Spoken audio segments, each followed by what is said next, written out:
Raise your hand if you've ever taken an opportunity for granted or lived with regret. We most likely all have, and if you didn't raise your hand, you probably haven't taken the opportunity to be honest with yourself. What we sometimes overlook or take lightly, others would give absolutely everything for. Today, this isn't just a speech about big chances or missed opportunities. It's about how we view the world around us and what we choose to do with it. Good morning. My name is Sanford.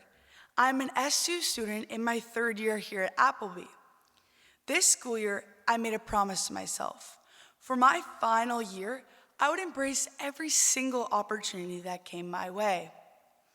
I won't lie. I hesitated to apply for this speech. I was scared I wouldn't get accepted or I would back out, which to clarify, I definitely considered. But then I realized I had nothing to lose and everything to regret if I didn't try. I still remember my first few days sitting here in the chapel, watching somebody else give a speech and thinking, I could never do that. But here I am. I share this memory to show you that opportunities only matter if you choose to act on them, because growth, not comfort, is what defines who you become. While I discuss taking advantage of opportunities presented before you, I don't mean overusing them.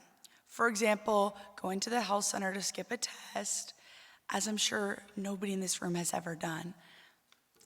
I mean to maximize the potential of the opportunity within its proper purpose.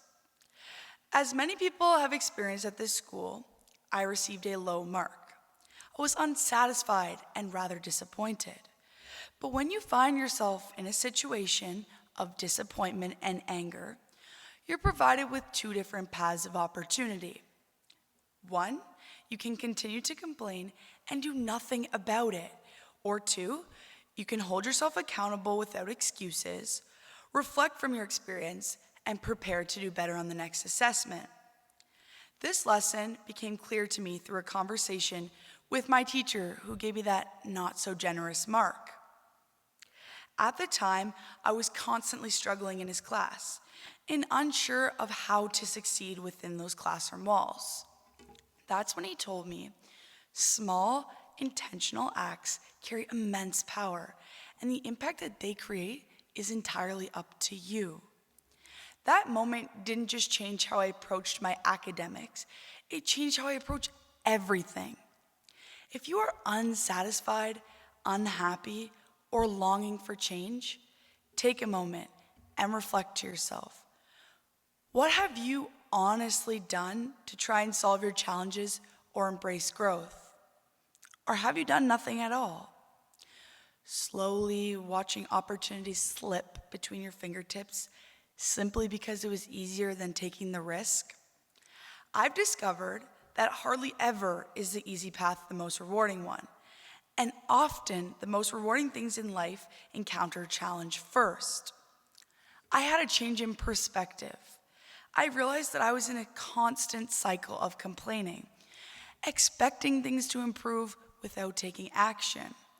I wasn't reflecting or taking accountability. And without those values, there is no room for growth. And without growth, we can't ever uncover our reason, who we are. So I urge you all to stop measuring your quality of life by how easy it is and to start measuring it by personal development. And personal development being the never-ending chance to improve not only yourself, but also attract opportunities and impact others. And without this growth, you are not all that you will ever become. Don't wait for chances to find you. Take them, create them, and never let them pass you by. Have you ever felt strangely uncomfortable being comfortable? Sometimes we wait for motivation to appear, like it will suddenly find us.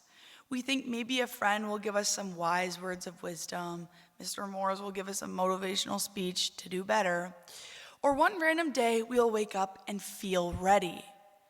But the truth I've learned is that motivation doesn't come from anyone other than yourself. Think about a time something didn't go your way. Maybe you were cut from a team, failed a test, or got rejected from your dream school. In that moment, I'm sure you didn't feel any sense of opportunity, no urge of motivation. But those moments force you to adapt, to dig in, and to discover what you are truly capable of. What makes people so special is not where they come from, but it's who they become. It's what they do when challenges come their way. Every single one of you in this room has the potential to become everything you have dreamed of. But the question is, how hard are you willing to fight for success? How hard are you willing to work to uncover greatness? It's time to stop finding excuses and reasoning for not taking action, because the only thing holding you back is yourself. So let's all stop justifying our why not and start uncovering our why. When I first came to Appleby, I thought the grade 12s had everything figured out. But let me tell you, they definitely don't.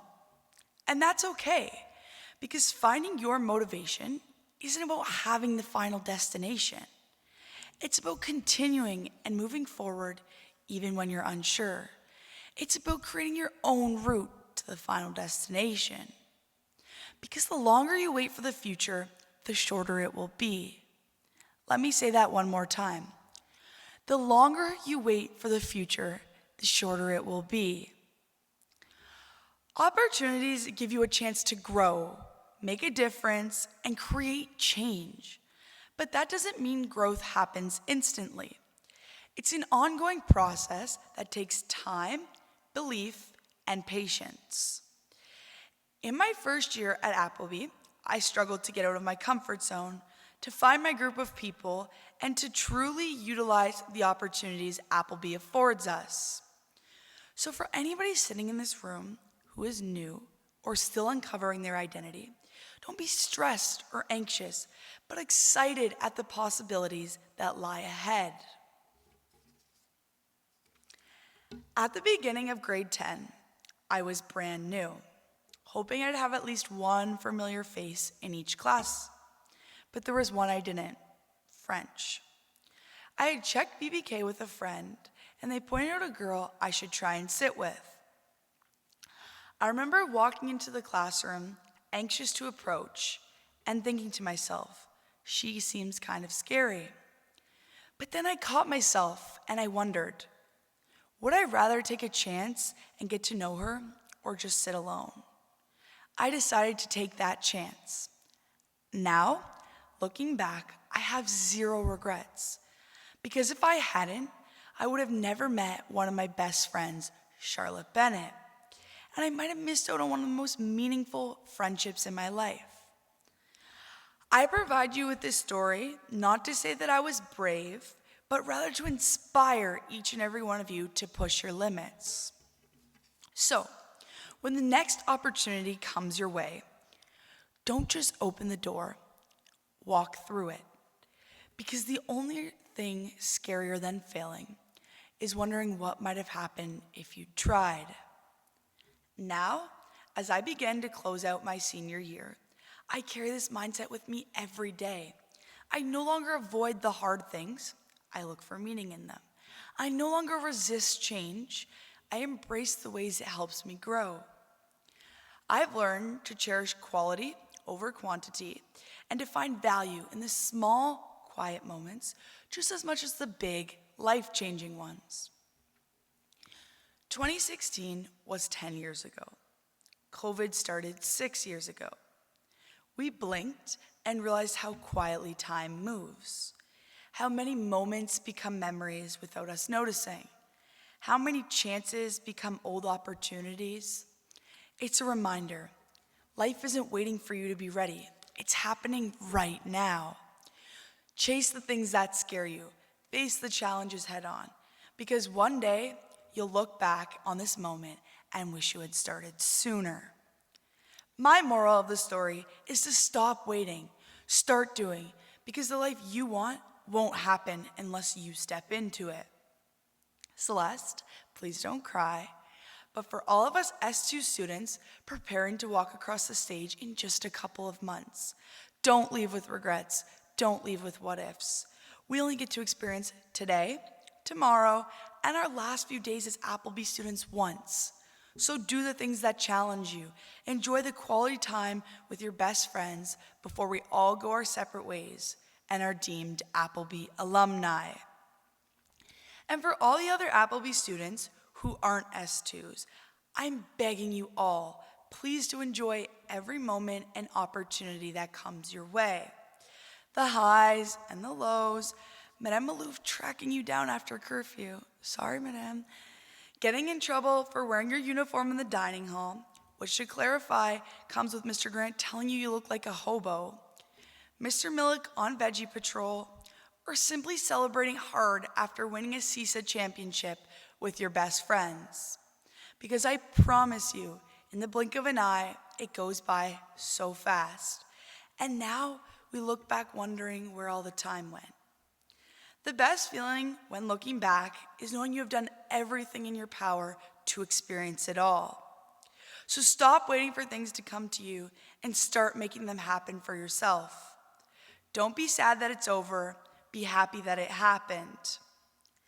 I know usually when people ask you to stand and sing the hymn, everyone normally applauds. But today, I ask you to hold your applause as we're going to do things a little bit different. Please stand and open your book to page number 26. Now, after all this talk about taking chances and not letting them pass you by, I guess it's only fair I take one for myself. I've always wanted to sing a solo in chapel, so here we go. Your love is amazing, steady and unchanging. Your love is a mountain firm beneath my feet.